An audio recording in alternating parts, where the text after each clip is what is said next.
नमस्कार, बहुत स्वागत है आपका। आप देख रहे हैं पर्व त्योहार टोटके। धनु राशि वालों, शुक्र का राशि परिवर्तन होने जा रहा है। शुक्र अभी तक कन्या राशि में थे, अब वो 18 सितंबर को तुला राशि में अपने ही घर आ रहे हैं और यहाँ पर 13 अक्टूबर तक रहेंगे। तो 18 तारीख की रात और यहाँ से 13 अक्टूबर तक जब शुक्र तुला राशि में रहेंगे तो मालव्य नामक राजयोग बनेगा और इस राजयोग का प्रभाव लाइफ पर बहुत खूबसूरत तरीके से पड़ता है। लेकिन आपकी कुंडली में बना हो तो सोने पे सुहागा। तो ये जो करीब 23-24 दिन का समय है, ये ऐसा समय है जो आपको ऊंचाइयां देगा। आखिर क्या मिलेगा और किन चीज़ों से परहेज करना है, ये हम जानेंगे। देखिए, शुक्र का तुला राशि में आना सर्वश्रेष्ठ माना गया है क्योंकि बहुत शुभ फल देते हैं। 18 सितंबर को लगभग 2 बजे प्रवेश करेंगे तुला राशि में और 13 अक्टूबर तक रहेंगे तो बहुत शुभ फल देंगे। प्रेम बरसाएंगे, लक्ष्मी बरसाएंगे, खूबसूरती के कारक, भोग विलास के कारक। तुला राशि में जब शुक्र आते हैं तो शुभ फलों की वर्षा करते हैं। कन्या राशि में रहकर नीच के होकर शुक्र केतु के साथ थे तो पारिवारिक खुशियों में ग्रहण लगाए हुए थे, मान सम्मान में भी ग्रहण था। और जैसे ही नीच राशि को छोड़कर वो अपनी ही राशि में आएंगे, मालव्य नामक राजयोग बनाएंगे, तब यहाँ पर क्योंकि देखिए शुक्र के ऊपर किसी अन्य ग्रह की दृष्टि, शुक्र का अपना जो फल है खुलकर दे पाएंगे, दृष्टि नहीं है।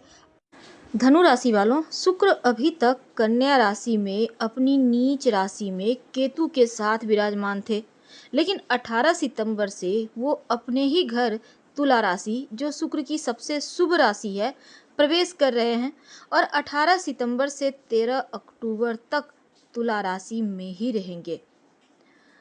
तो अब आपके कुछ दिनों से जो दसम भाव में नीच राशि में कन्या राशि में थे तो बहुत सारी मुश्किलें आपको परेशान कर रही थी, हर चीज़ नकारात्मक हो रही थी, निगेटिव हो रही थी, लाइफ की हर खुशियां समाप्त हो रही थी।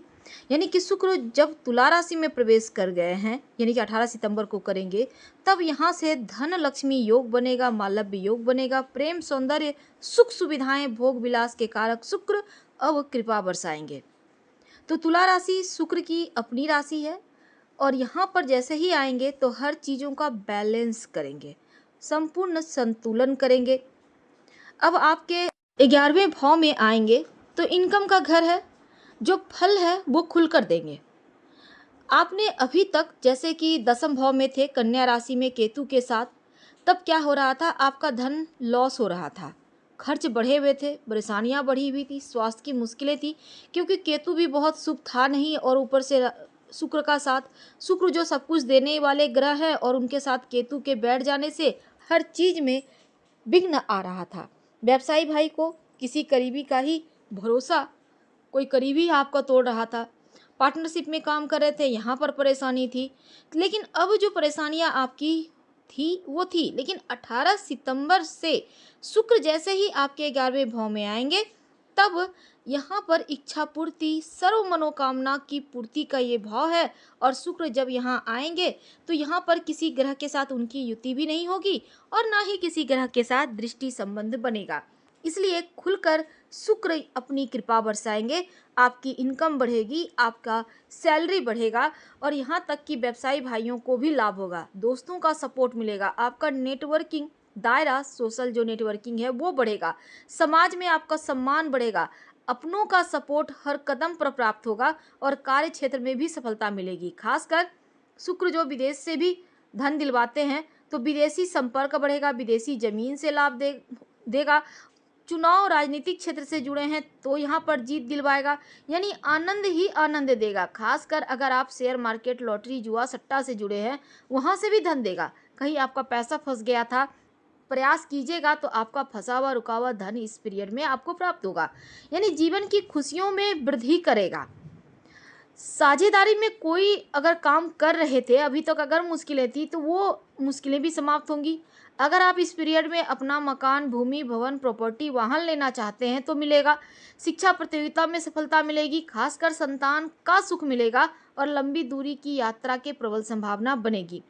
तो धनु राशि वालों, आपके लिए पॉजिटिव ये वक्त है। पॉजिटिव आपको तभी रिजल्ट मिलेंगे जब आप अच्छा सोचना शुरू करेंगे, यानी कि जो आप चाहेंगे वही होगा। तो यहाँ पर ब्रह्मांड आपको वही देगा जो आप चाह रहे हैं, और शुक्र देने पर आया है तो आपको सिंपल तरीके से मिलेगा। आपके ऊपर शनि की भी परेशानी नहीं है, उनकी मेहरबानी ही चल रही है। तो दिमाग में वाणी से हर चीज़ पॉजिटिव रखिए। आपको शुक्र सब देने पे आए हैं, बस आपको लेना है। क्या करेंगे? ओम सुं शुक्राय नमः इस मंत्र का जप रोज भोर के समय कम से कम 21 बार या रात सोने के पहले जप कर ले तो आपके लिए अच्छा रहेगा। हम आपसे विदा लेते हैं। जानकारी अच्छी लगे तो लाइक कर सब्सक्राइब करें, अपनों से शेयर करें और कमेंट में हर हर महादेव जरूर लिखें। धन्यवाद।